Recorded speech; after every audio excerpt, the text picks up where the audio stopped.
Halo kawan, korang tengok ini tiup angin punya. Dia sangat kuat untuk you tiup angin semasa you sulap cuci itu aircon. You kena tiup kasih dia kering, dia boleh cepat. Dia sangat kuat. Macam mana tunjuk dia kuat? Sekarang saya tunjuk ah. Oh, terus hilang.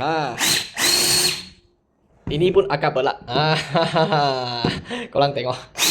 Selain ni, dia kalau iPad sudah sumpat, you boleh tiup lah dia punya itu angin sebab dia sangat kuat.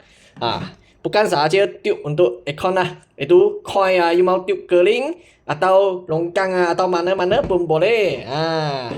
Korang tengok. Sudah hilang.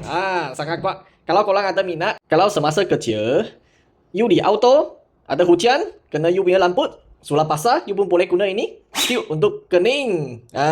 Keringkan lampu pun boleh. Sangat berguna.